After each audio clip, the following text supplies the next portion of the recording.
സ്വാഭാവികമായി ഇതെല്ലാം ഗവൺമെന്റ് സംവിധാനം എന്ന നിലയിൽ അതിന്റെ ടെൻഡർ നടപടികളുണ്ട്, മറ്റു കാര്യങ്ങളുണ്ട്. അതിന് യോഗ്യരായ ആളുകൾ ടെൻഡർ എടുക്കാൻ അപേക്ഷ നൽകും. അതിൽ നിന്ന് നിയമാനുസൃതമാണ് ഒരാളെ തെരഞ്ഞെടുക്കപ്പെടാൻ പോകുക. അപ്പോഴാണ് ഈ ടെൻഡർ എടുക്കാൻ വേണ്ടി ഒരു ബന്ധപ്പെട്ട കമ്പനി വന്നു. ആ കമ്പനി എടുത്തപ്പോൾ നമ്മളൊന്നും വേറെ ഒരു അഭിപ്രായ വ്യത്യാസവും പറഞ്ഞില്ല. നിയമപരമായി അവർക്ക് അവകാശപ്പെട്ടാണ് അവർക്ക് വർക്ക് കിട്ടി. പക്ഷെ ആ കമ്പനിയുടെ ഒരു പ്രത്യേകത, ആ കമ്പനി എന്നുള്ളത് 2020 മുതലാളിയുടെ പോക്കറ്റിൽ കിടക്കുന്ന കമ്പനിയാണ് എന്നുള്ളത് ഞങ്ങൾ അന്നേ തന്നെ ശ്രദ്ധിച്ചിട്ടുണ്ട്. കാരണം മുതലാളിയുടെ വർക്കുകളെല്ലാം തട്ടിക്കൂട്ടി നടപ്പാക്കാൻ ഈ മാന്യന്മാരെയും കമ്പനിയും ഉപയോഗപ്പെടുത്തിക്കൊണ്ടാണ് ചെയ്തുകൊണ്ടിരിക്കുന്നത്.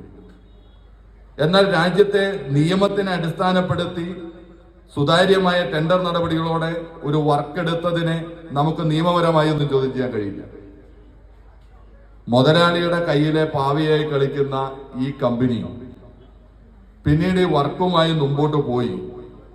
ഇപ്പൊ നമ്മൾ 2025 എത്തി നിൽക്കുമ്പോൾ ആ റോഡിൽ പൂർത്തീകരിക്കേണ്ട വഴിയിലെ 4 കിലോമീറ്റർ ഇപ്പോഴും പൂർത്തീകരിക്കാതെ ദ്രോഹിക്കുന്ന സമീപനം എടുത്ത് നിൽക്കും.